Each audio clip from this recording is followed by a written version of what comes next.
Pampanga is known for its rich history of food and religion. But did you know that the two are more interconnected than you think? I'm Mig from Spot.ph and I have something cool for you.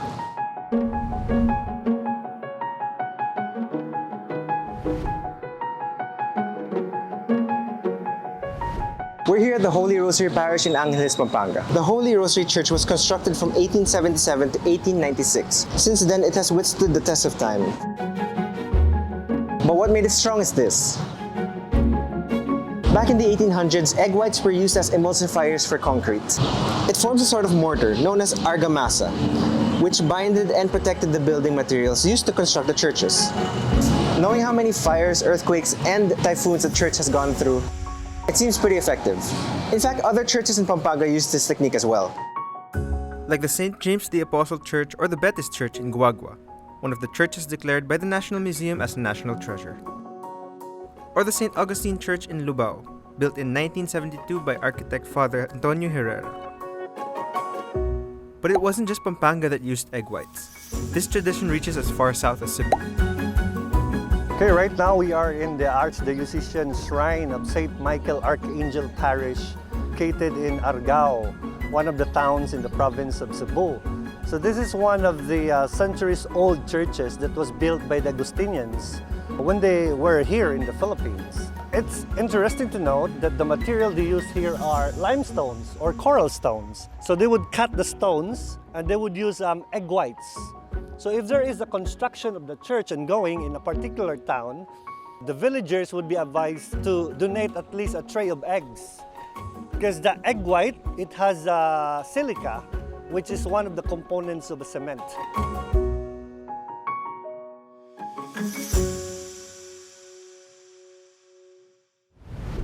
But what happens to the egg yolks left behind? In Cebu, one thing they did is create the dish called torta, a kind of pastry made with pork lard and, of course, egg yolk. Over in Pampanga, their dish is still very much ingrained with their culture. Hi, I'm Lilian Lising Borromeo, better known as Sachin Lilian. Today I'm going to share with you a very old recipe. This was brought here in 1600. Why did they bring it here? Because churches and buildings were being built, they used egg whites as cement. There was a problem here in Mexico, and that was how to make use of the excess egg yolks. Millions of egg yolks were buried in one area. That's why they call that masangsang. These cookies are named after San Nicolas de Tolentino, said to be the patron saint of bakers, of children, of the souls in purgatory, and of calamity. Gagawa na po tayo ng panecillo de San Nicolas. This recipe doesn't have any rule. You can add all the ingredients together, tapos halo-halo, mix-mix, tapos na siya.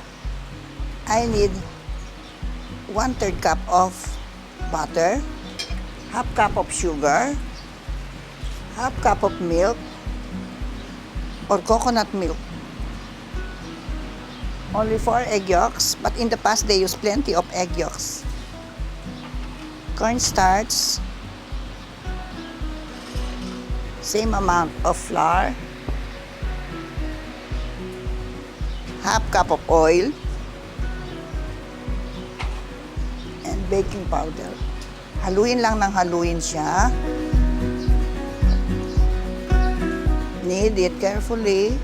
Huwag po ninyong gagayain ito kasi old-fashioned way po ito. I just want to show you how it was done before.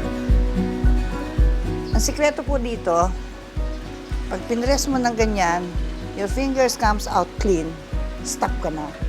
Pero kapag meron pa, huwag muna. Kapampangan, we call this pisik-pisik. In Tagalog, wisik-wisik. In Ilocano, warsi-warsi. In English, to sprinkle. Now, my fingers comes out clean, so it's done. We'll start molding it now.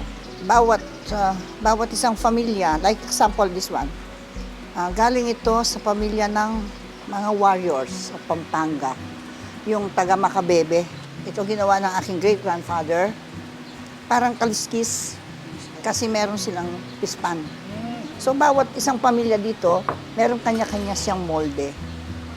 Pag binigyan ka ng San Nicolas, sasabihin mo, tinignan mo yung design, oh, galing ito kay Santana, ganito sa San Fernando, sa ano, gano'n. Parang identification nila. Lagay ko sa gitna, no? And then I'll press it,